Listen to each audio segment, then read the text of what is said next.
प्रभु का धन्यवाद करती हूँ और परमेश्वर पिता और प्रभु यीशु मसीह और पवित्र आत्मा परमेश्वर जो त्रिएक परमेश्वर है, उनका धन्यवाद करती हूँ कि उसने मुझे जो जीवन दिया है वो उसकी गवाही बन करके मैं उस जीवन को जीने पाऊँ। बात ये बहुत ही पुरानी है मेरे जीवन में, 2002 की बात है और जो कुछ मैंने पाया है उन बातों को मैं बताना चाह रही हूँ। पहले उसके की बातों को मैं बताने पाऊँ, आइए मैं प्रार्थना करना चाह रही हूँ छोटी। हम सब प्रार्थना में जाएंगे। अनुग्रहकारी दयालु प्रेमी पिता परमेश्वर, प्रभु यीशु मसीह के जीवित पवित्र सामर्थ्य नाम के द्वारा आपके अनुग्रह के सिंहासन के निकट आती हृदय से आपका धन्यवाद करती हूँ, क्योंकि आपने मेरे कंठों को खोला है, मेरी गांठ को खोला है, गले को खोला है प्यारे पिता, कि मैं आपके नाम की महिमा करूं। सच में प्यारे पिता, न तो इसमें से आवाज निकलती थी न कुछ बोल। आपने इस गूंगे के लिए प्रभु जी प्यारे पिता परमेश्वर आपने खोल दिया और प्यारे प्रभु आपने मुझे अपनी महिमा में इस्तेमाल किया। आपका धन्यवाद करती हूँ। आज के दिन में प्रभु आपने हम सबको इकट्ठा किया है, आपके नाम का धन्यवाद। आपकी असीम कृपा और दया अनुग्रह है जब हम मेरे जीवन में और मेरे प्रियो के जीवन में करते चले आ रहे हैं। प्रभु यीशु मसीह के प्रेम के लिए, दया के लिए, पवित्र लहू के लिए, वचन पवित्र आत्मा की सहायता के लिए धन्यवाद करती हूँ। और इस वक्त जो कुछ आपने मुझे मेरे जीवन में दिया है उन सारी बातों को बताने में आपकी आत्मा मेरी सहायता करे। हर बातों में प्रभु यीशु मसीह आप बढ़े, आत्मा परमेश्वर पिता आप बढ़े और मैं घटूं, ऐसी ही दया को चाहती हूँ, क्योंकि आप महान परमेश्वर हैं। इसलिए प्यारे पिता अपने जीवन को आपके हाथ में सौंपती हूँ और हर बात में पवित्र आत्मा मेरी सहायता करे कि वो वचन जो आपके नाम को महिमा दे, वही वचन प्रभु मेरे हृदय से, मेरे मुंह से निकलने पाए और प्यारे प्रभु जी आपके नाम को बड़ी महिमा मिलने पाए, हर एक लोग आशीषित होने पाए। अपने आप को आपके हाथ में सौंपते हुए आदर इज्जत महिमा आपको देते हुए विनती प्रभु यीशु मसीह के नाम से मांगती हूँ, आमीन।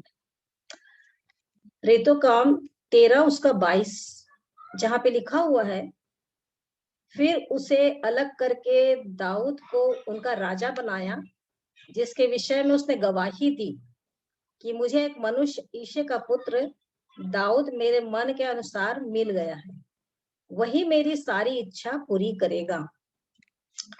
और इस वचन को जब मैं पढ़ी और जब मैं यहाँ ही कोविड में उस साल अप्रैल महीने की बात है, मार्च और अप्रैल में थी, और जब मैं वचन को पढ़ने के बाद इस पे जब मन लगाने लगी कि वाकई में ये प्रभु आपका वचन क्या कह रहा है कि आपको दाऊद आपके मन के अनुसार मिल गया, मतलब वो आपको खुश कर लिया आपके मन के अनुसार, आपका मन जैसा चाह रहा था आपने दाऊद के जीवन में देख लिया। तो प्रभु मैं जानना चाह रही हूँ कि ऐसी कौन सी बात थी जो दाऊद आपके मन के अनुसार मिल गया आपको। अब प्रभु ने मुझे बताना शुरू किया कि पुराने नियम के उन वचनों के द्वारा कि किस प्रकार से दाऊद था जो छोटा था और कैसे वो अपना इंस्ट्रूमेंट बाजा को लेकर के चला जाता था और जंगल में और भेड़ बकरियों के बीच में चराते हुए परमेश्वर की स्तुति करता था। मतलब उनके घराने में उनके माता पिता जो भी रहे होंगे वो सब परमेश्वर की बातों को सिखाए रहे होंगे, तभी दाऊद का मन परमेश्वर की ओर बचपन से लगा हुआ था। और इस कारण से वो पहला शामिल 16 के 11 में लिखा हुआ कि यंगेस्ट था और हैंडसम, इंग्लिश में ब्यूटीफुल आईज थी उसकी, और छोटा बच्चा था, छोटा था उस समय लड़का, और उसके हाथ में जो वीणा लेकर बजाता था, परमेश्वर की महिमा और स्तुति प्रशंसा करता रहता था पूरे समय। और यही कारण था कि जब वो शाऊल के पास पहुंचता है तो उसको एक बताया जाता है कि एक है ईशे का पुत्र दाऊद, वो आपके लिए आएगा और बजाएगा। तो जो दुष्ट आत्मा उसे सता रही थी वो आपके ऊपर से हट जाएगी करके, तो उसको एक दुष्ट आत्मा जो घबराने लगा था जिससे शाऊल, तो ये जब दाऊद वहां पे पहुंचता है तब वो बाजा बजाते हैं और उसके बाद दुष्ट आत्मा उसमें से भाग जाती थी। जब जब वो बजाते थे तब तब भाग जाती थी। और इस प्रकार से पूरा जो भजन है, भजन संहिता, पूरा स्तुति भजन प्रार्थना से भरा हुआ है। तार वाले बाजे, बांसुलियां, है ना, स्वर्ग के राग में भजन और क्या क्या, और प्रार्थना का गीत और यात्रा का गीत और बहुत सारे थैंक्स गिविंग का गीत, स्तुति का, प्रेजिंग का। इस प्रकार से दाऊद अपने पाप के पश्चाताप का भी गीत, भवन की प्रतिष्ठा करता है, भजन संहिता 30, वो भी इस प्रकार से पूरे भजन संहिता जो है, मूसा का भी है उसमें बीच में। और इस प्रकार से पूरा भजन संहिता दाऊद की स्तुति जो उन्होंने किया, वो हर समय के लिए, मतलब पूरे समय, हर स्थिति के लिए मैं पढ़ी तो मुझको बहुत ही अच्छा लगता है कि वाकई में ये है। प्रभु ने मुझे पिछले दिनों में बताया कि बच्चा एक बढ़ता है तो वो इसका एक ही अंग बढ़ता है क्या? मैं बोली नहीं, वो तो सब तरफ से बढ़ता है। तो जिस प्रकार से तुम हर बातों को वचन से सीख रहे हो, जब मैं बताता हूँ कि दूसरा कुरिन्थी 8:7 में भी लिखा हुआ कि दान में भी बढ़ते जाओ, दान के विषय में भी है, तो फिर तुम इसमें भी तुम सीखते चले जाओ। और मेरे को फिर पूरी बातें जो पहले की थी वो याद आने लगी। मतलब 20-25 साल पहले की बात होगी, जब बहुत बड़ी समस्या थी मेरे जीवन में और मैं उससे उबर नहीं पा रही थी, और मैं उस बहन के घर गई कि मैं उसे प्रार्थना करा लूंगी करके। बहुत पहले, मतलब जीवन पाने के 8-10 साल हुए होंगे। और जब मैं वहां गई तो वहां पर देखी तो उन लोग स्तुति कर रहे थे, जबकि मैं उतना अधिक उस समय नहीं जानती थी। और मैं जो अपनी समस्या लेके गई थी, वहां जो स्तुति हो रही थी, वो स्तुति में मेरी अपनी समस्या जो थी वो खत्म हो गई। मुझको बहुत अच्छा लगने लग गया वहां पर। उस स्तुति में मैं अपनी समस्या के बारे में ही भूल गई, जो मेरे अंदर बना हुआ था, जो दुख था मेरे अंदर। और जब उसने कहा कि कैसे आए थे दीदी, तो मैं बोली कि अरे मैं तो, मेरा तो प्रॉब्लम सॉल्व हो गया ऐसा लग रहा है। तब मैं जानी कि स्तुति में कोई सामर्थ्य है। और उसके बाद मैंने बताया उसको, फिर उसके बाद प्रार्थना भी करी। और जब मैं उसके बाद एक चीज को देखी, जब मैं बाइबल भी पूरा पढ़ी नहीं थी, और मेरा मन जिस प्रकार से दाऊद पढ़ने के बाद पता चला कि संदूक को लेकर जब आ रहा था, तो कैसे वो अपना सब कुछ ये करके, समर्पण कर करके वो संदूक को जब लेके आ रहे थे बाजा गाजे के साथ, तो कैसे नाचते हुए चले आ रहे थे आत्मा में, परमेश्वर की महिमा करते हुए। और ऐसा ही मैं ही शुरू शुरू में भी करती थी, क्योंकि मेरी एक वो थी, हॉबी कहना चाहिए, जब मैं जीवन नहीं पाई थी तो डांस मेरा हॉबी था। और मेरे को ये नहीं मालूम था कि वचन में सारी बातें लिखी हुई हैं। और मैं यहीं पे जो हॉल था वहां पे अपना, उस समय टेप चलता था और कैसेट वाला, तो बेनेडिक्ट का गीत को, विजय बेनेडिक्ट जो गायक हैं, उनका लगा करके करते रहती थी महिमा स्तुति। और जैसे बेटा रुपेश भी उस गीत को जिस दिन गा रहे थे, आओ मिलकर गाएं, वो वाले गीत को जब गा रहे थे, मुझको पूरी बात याद आ रही थी कि कैसे मैं उस गाने पर गाती रहती थी, नाचते रहती थी। ये सब प्रभु मुझको अनजाने में सिखा रहे थे। और मैं प्रभु का धन्यवाद करती हूँ कि सारी बातें जो मैं सीख रही थी वो वचन से था। और मेरे को बहुत अच्छी लगी बात को, पिछले दिनों में बेटे ने कहा कि कोई भी बात हो वचन संगत होना चाहिए। और सच में जो भी मुझको मिल रहा है तो वचन संगत, वचन के ही द्वारा मिलता है, वचन के अनुसार ही मिलता है। तो प्रभु का धन्यवाद करती हूँ, क्योंकि स्तुति उसकी करते हैं हम जो जीवित परमेश्वर है ना। मृतक जितने चुपचाप पड़े वो यहाँ की स्तुति नहीं कर सकते, जीवित ही कर सकते हैं। वाकई में जो जीवित है वो ही जीवित परमेश्वर की आराधना कर सकता है, स्तुति कर सकता है, और करना भी है। क्योंकि उस परमेश्वर ने मेरे और आपके लिए क्या बहुत बड़ा बलिदान, बहुत बड़ी कीमत प्रभु यीशु मसीह ने चुका दी है। अपने लहू को दे करके उसने मुझे खरीदा है, उस दुष्ट के हाथ से छुड़ाया है, द्रोही के हाथ से मुझको छीन लिया है, मुझको बचा लिया। तो क्यों नहीं मैं उसकी स्तुति करूं हृदय की सच्चाई से, क्यों नहीं मैं उसकी महिमा को गाऊं, क्यों नहीं मैं उसका गुणगान करूं, क्योंकि मेरा हृदय पूरा आनंद से भरा हुआ है। तो क्यों नहीं मैं उसके नाम की महिमा को करते ही रहूं अपने हृदय की सच्चाइयों से। और इस प्रकार वहां पे लिखा हुआ है यूहन्ना 4:24 में कि वो अपने आराधकों को ढूंढ रहा है, 23 में। और जो आत्मा और सच्चाई से, हिंदी में है आत्मा और सच्चाई से, लेकिन इंग्लिश में है इन ट्रूथ, है ना, मतलब आत्मा में और सच्चाई में, उसमें आराधना करने के लिए। और जैसे कि प्रकाशित वाक्य 7, उसका मैं पढ़ लूंगी 9 से। इसके बाद मैंने दृष्टि की और देखो हर एक जाति और कुल और लोग और भाषा में से एक ऐसी बड़ी भीड़ जिसे कोई गिन नहीं सकता था, श्वेत वस्त्र पहने और अपने हाथों में खजूर की डालियां लिए हुए सिंहासन के सामने और मेमने के सामने खड़ी हैं और बड़े शब्द से पुकार कर कहती है कि उद्धार के लिए हमारे परमेश्वर का जो सिंहासन पर बैठा है और मेमने का जय जयकार हो। और सारे स्वर्गदूत उस सिंहासन और प्राचीनों और चारों प्राणियों के चारों ओर खड़े हैं। फिर वे सिंहासन के सामने मुंह के बल गिर पड़े और परमेश्वर को दंडवत करके कहा, आमीन। हमारे परमेश्वर की स्तुति और महिमा और ज्ञान और धन्यवाद और आदर और सामर्थ और शक्ति युगानुयुग बनी रहे, आमीन। तो इस प्रकार से जो प्रकाशित वाक्य में वर्णन हुआ है 7:9 से लेकर के 12 तक में, और ये परमेश्वर पिता की महिमा का ही है, क्योंकि स्तुति का हमारे जीवन में बहुत बड़ा महत्वपूर्ण स्थान है ना।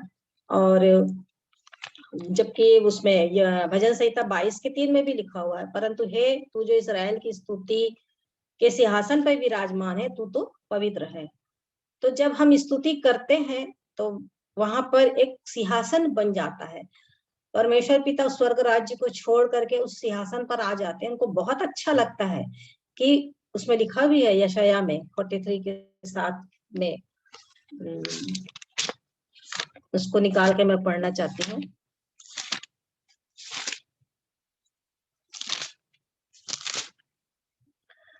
43:7 यशाया, हर एक जो मेरा कहलाता है, जिसको मैंने अपनी महिमा के लिए सृजा, जिनको मैंने रचा और बनाया है ना। जो उसका कहलाता है उसको अपनी महिमा के लिए सृजा है, और जिसको मैंने रचा है और बनाया है। और उसी के 21 में लिखा हुआ है, इस प्रजा को मैंने अपने लिए बनाया है कि वे मेरा गुणवाद करें। तो क्यों नहीं मैं अपने मुंह को खोलकर उसका गुणवाद करूं, मेरे मुंह को खोल दे कि तेरे नाम की महिमा करूं। तो प्रभु ने इन बातों को मुझे सिखाया कि किस प्रकार से वो अपने उस स्वर्ग राज को छोड़ करके स्तुति के सिंहासन पर आकर के बैठ जाते हैं। और जब हम उसकी स्तुति करने लग जाते हैं वाकई में, तो वो हमारे हर एक बातों को जो हमारे जीवन में रहती है सब कुछ हटा के हमें अपनी समीपता में ले जाता है। मैं इस बात को महसूस करी हूँ, और ऐसा लग जाता है कि मैं और मेरा प्रभु यीशु मसीह, और कुछ भी नहीं, कोई भी नहीं। और तब उसकी समीपता के कारण से वो फिर सब कुछ मेरे अंदर जो रहता है उसको प्रभु यीशु मसीह अपने लहू के द्वारा और अपनी महिमा कराते हुए, जब उसकी बड़ाई करते हुए, उसके पराक्रम के कामों के सबके चर्चा करते हुए, उस स्तुति रूपी बलिदान को देते हुए, अपने होठों का फल देते हुए जब करते चले जाते हैं, तो प्रभु की समीपता में आंसू भी बहने लग जाते हैं कि वाकई में कितना महान है प्रभु यीशु मसीह। और इस प्रकार से वो अपनी महिमा हमारे जीवन से कराना चाहते हैं। और जब हम उसको दंडवत करते सराहते हैं, क्योंकि जीवित परमेश्वर है, तो जबकि भक्त दाऊद भी अपने भजन संहिता 34 के 1 से 3 पद में कहते हैं कि मैं हर समय यहोवा को धन्य कहा करूंगा, उसकी स्तुति निरंतर मेरे मुख से होती रहेगी। मेरे साथ यहोवा की बड़ाई करो और आओ हम मिलकर उसके नाम की स्तुति करें। और भजन संहिता 146 उसका 1 और 2, उस वहां पर भी लिखा हुआ कि यहाँ की स्तुति करो। पूरा भजन तो भरा ही हुआ है, हे मेरे मन यहोवा की स्तुति कर, मैं जीवन भर यहोवा की स्तुति करता रहूंगा। सच में मैं भी ऐसा ही बोलती हूँ कि मैं जीवन भर, जब तक सांस रहेगी तब तक मैं उसकी स्तुति करते रहूंगी। परमेश्वर का भजन मैं गाता रहूंगा, जब तक मैं बना रहूंगा तब तक मैं अपने परमेश्वर का भजन गाता रहूंगा। तो हम भी जब तक जीवित रहेंगे उसकी स्तुति और उसकी महिमा करते रहेंगे, क्योंकि मरे हुए लोग कर ही नहीं सकते, उनके मुंह से कोई बात ही नहीं निकलेगी। वाकई में मुर्दे कभी कुछ बोलते हैं? कुछ भी नहीं। लेकिन जीवित जो रहते हैं, जो भजन संहिता 115 के 17-18 में लिखा हुआ है, वो ही यहाँ को अब से लेकर सदा सर्वदा तक धन्य कहते रहेंगे। और इसलिए दाऊद भी कहते हैं कि जब मैं कब्र में चला जाऊंगा तब मेरे लहू से क्या लाभ होगा? क्या मिट्टी तरह धन्यवाद कर सकेगी?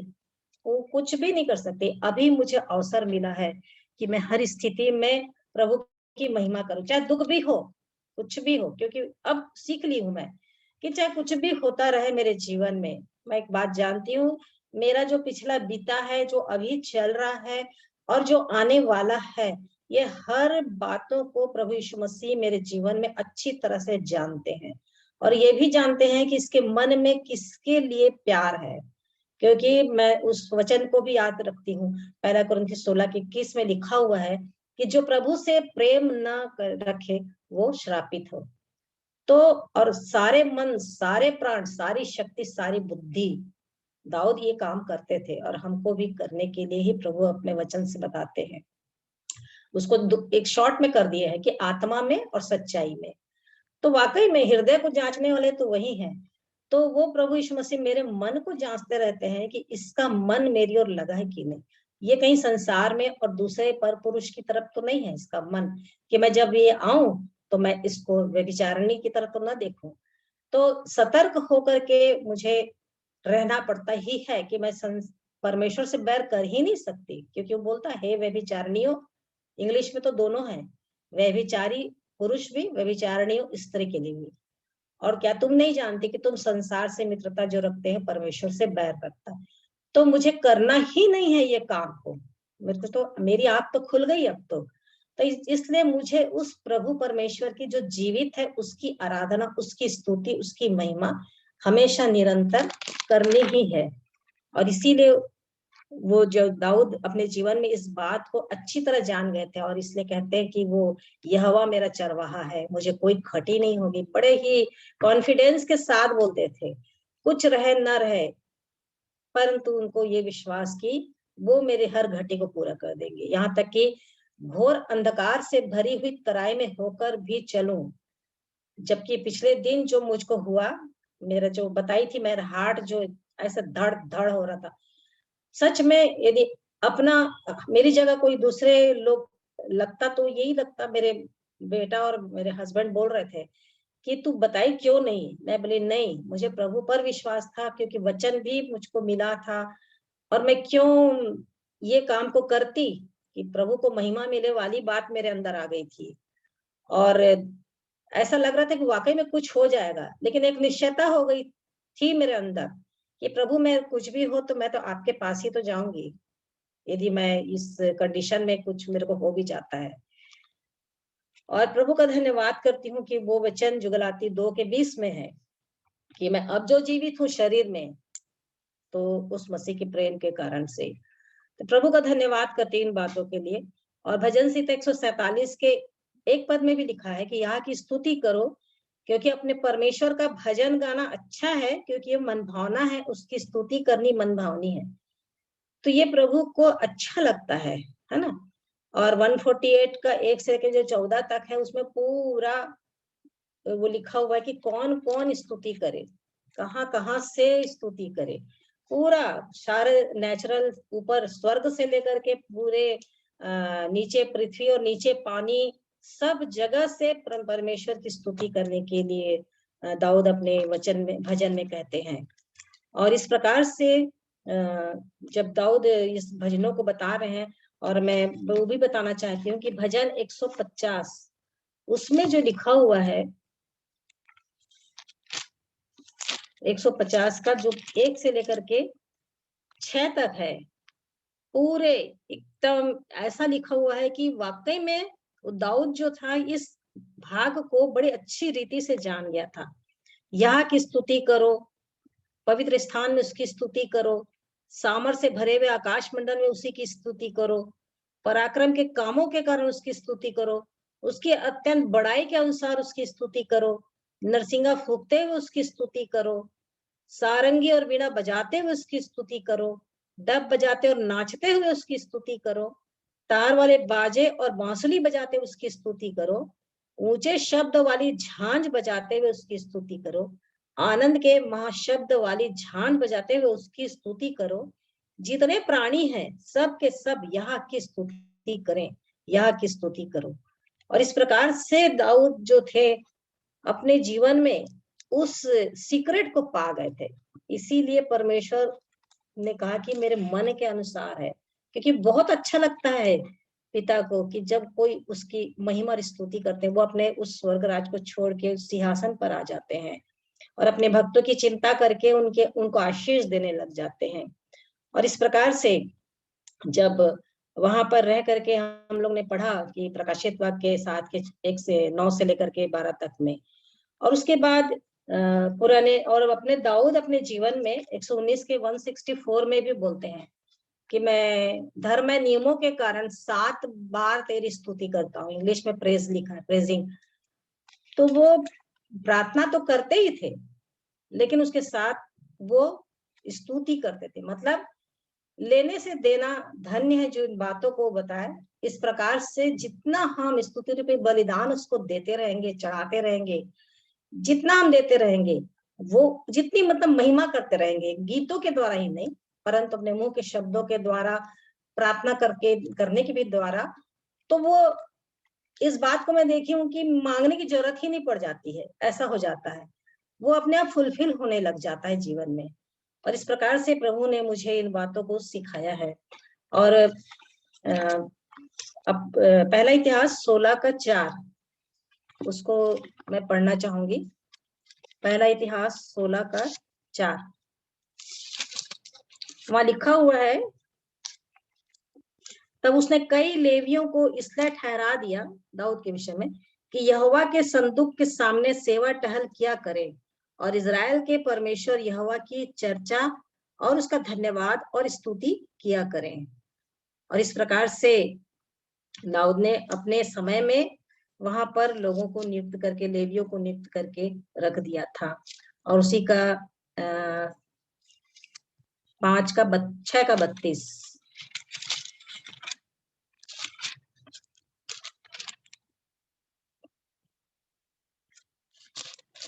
वहां पे लिखा हुआ है। पहला इतिहास 6 का 32 जब तक सुलेमान यरूशलेम में यहोवा के भवन को बनवा न चुका, तब तक वे मिलाप वाले तंबू के निवास के सामने गाने के द्वारा सेवा करते थे और इस सेवा में नियम के अनुसार उपस्थित हुआ करते थे। और इस प्रकार सुलेमान जो यरूशलेम में यहोवा के भवन को जब तक नहीं बनवाया था, तब तक मिलाप वाले तंबू में वो गाने के द्वारा सेवा कर रहे थे। और सेवा में भी जो था वो नियम के अनुसार उपस्थित होकर करते थे उस समय के लोग। और उसी का 15 का 16 100 पहला इतिहास उसका 15 का 16 और दाऊद ने प्राचीन प्रधान लेवियों को आज्ञा दी कि अपने भाई गवैयों को बाजे अर्थात सारंगी, वीणा और झांझ देकर बजाने और आनंद के साथ ऊंचे स्वर से गाने के लिए नियुक्त करें। वाकई में जब भी हम स्तुति करें तो दिल खोलकर ऊंचे स्वर से, क्योंकि प्रभु तो मन को देख रहा है, जांच रहा है। तो इसको कोई ये नहीं कि हम सुरीली आवाज में सुंदर से अपने गले को ये विश्राम देते हुए नहीं नहीं नहीं मेरे को कुछ हो जाए, ऐसा कुछ भी नहीं। दिल खोल के तन मन से सच में उसकी आराधना, यदि मैं हृदय की सच्चाई उससे जय जयकार के साथ ऊंचे स्वर से, पूरा भजन संहिता में ऐसा ही लिखा हुआ है, कहीं नहीं लिखा हो कि धीरे से, पर आनंद के साथ ऊंचे स्वर से जय जयकार के साथ और भी तालियां बजाते हुए, ऐसा सब जगह लिखा हुआ है। वीणा, सारंगी, झांझ लेकर बजाने और आनंद के साथ ऊंचे स्वर से गाने के लिए नियुक्त करे। और उस प्रकार पहला इतिहास 25 का 1 उसमें भी लिखा हुआ है,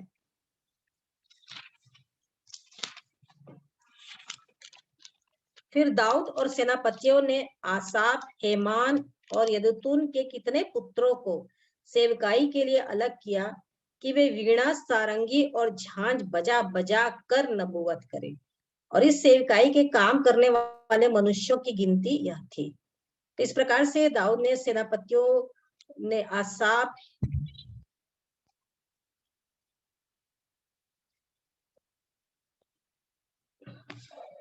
आसाफ, हेमान, यदुतुन के कितने पुत्रों को सेवकाई के लिए अलग किया था कि इस प्रकार की नबूवत करें। और उसी में 5 का जो 6 है, पहला इतिहास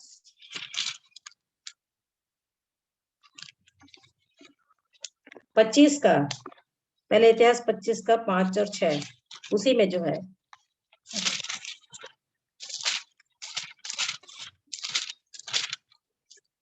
वहां पर लिखा हुआ है, परमेश्वर की प्रतिज्ञा अनुकूल जो उसका नाम बढ़ाने की थी, ये सब हेमान के पुत्र थे, जो राजा का दर्शी था, क्योंकि परमेश्वर ने हेमान को 14 बेटे और 3 बेटियां दी थी।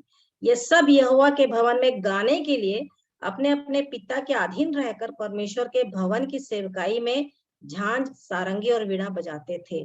और इस प्रकार से परमेश्वर ने हेमान को जो 14 बेटे और 3 बेटियां दी थी, ये सब यहोवा के भवन में गाने के लिए अपने अपने पिता के अधीन रह करके उस सेविकाई सेविकाई लिखा है, मतलब उस सेवा को वो लोग करते थे गाने का। तो इस प्रकार से प्रभु ने बताया है कि इस प्रकार की सेवा वो लोग करते थे। और दूसरा इतिहास 7 का 6,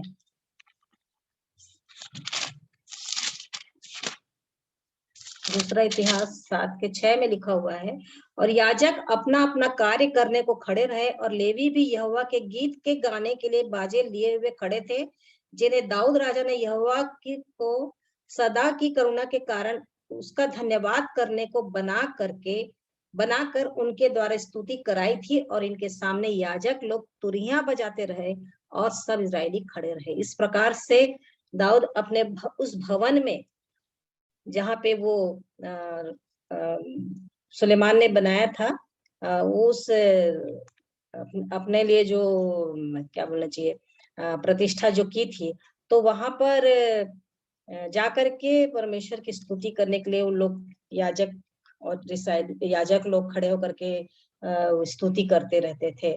और इस प्रकार से, और जब एक चीज को और देखी, जब दाऊद का बेटा जो से जो स्त्री से हुआ था बैशेबा से, तो फिर वो जब एक्सपायर हो गया, मर गया, तब वो उठता है और तब वो नहाता है, तेल मलता है, वस्त्र बदलता है, और लिखा है जाके भवन में जाकर के वो दंडवत करता है, इंग्लिश में लिखा है वर्शिप करता है।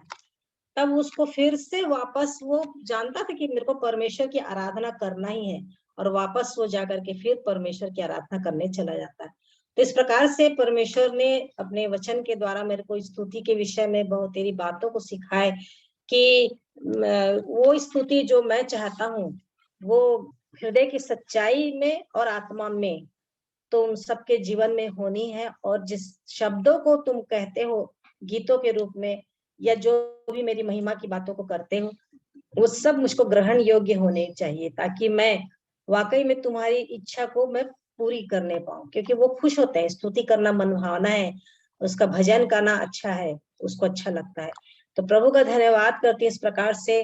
और जबकि पौलुस और सिलास भी बंदीगृह में थे, लिखा है कि प्रार्थना कर रहे थे और भजन गा रहे थे, परमेश्वर का भजन गा रहे थे। इस स्थिति में भी कितना मार पड़ा था, और सब वो बेचारे लोग बंधे हुए थे, लेकिन वे ये काम कर रहे थे। दूसरा इतिहास 20 में भी यहोशापात जब देखता कि लड़ाई ऐसी ठन गई मेरे विषय में, तो ये दूसरा इतिहास के 12 में लिखा हुआ है, 20 के 12 में, कि हमें तो कुछ सूझ नहीं पड़ता, पर हमारी आंखें तेरी ओर लगी है। और वे लोग कुछ करते नहीं है, और स्तुति करते हुए कि परमेश्वर यहोवा भला है, उसकी करुणा सदा की है, इन ऐसे गीतों को गाते हुए उसकी महिमा करते हुए आगे बढ़ते चले जाते हैं। और आगे लिखा हुआ है कि परमेश्वर ने, यहोवा ने घातकों को बैठा दिया और वो मारे गए। तो जितने भी शत्रु रहते हैं मर जाते हैं, मार दिए जाते हैं। यरीहो की दीवार भी 6 दिन तुम ये करना, 7वां दिन जय जयकार के साथ उस इतने बड़ी जगह को जब चक्कर लगाते हैं, इतनी मोटी जो गढ़ जैसे दीवार रहती है, वो परमेश्वर केवल उनके स्तुति से परमेश्वर ही वो करते हैं काम को। तो इस प्रकार से स्तुति के महत्व को प्रभु ने मेरे जीवन में बताया कि मैं उस बात को जानूं जो मैं अनजाने में जो पाई थी बहुत पहले, और कैसे मैं उस बातों को सीखी। और ये मुझे फिर 2002 में प्रभु ने फिर से मुझको बताया। और इसी स्तुति के बारे में जब मैं पिछले साल में यहाँ पर थी कोविड में, तो फिर प्रभु ने मुझको बताया। तो मैं प्रभु का धन्यवाद करती हूँ कि बहुत सारी और ऐसे ऐसे गीत स्तुति के मिलते जाते हैं जो हृदय आनंद से भर जाता है। और जब मैं सुनती भी रहती हूँ तो प्रभु का धन्यवाद करती हूँ कि वो हृदय के उद्गार को देखते रहते हैं और वो बातें जो प्रभु को ग्रहण योग्य होती है, और वो गीत से ही मेरा हृदय टूटने लग जाता है और मैं प्रभु के प्रेम में और भी निकट आ जाती हूँ। तो मैं प्रभु का धन्यवाद करती हूँ। सारी महिमा मैं प्रभु यीशु मसीह को देती हूँ। और आप सबों को जय मसीह की।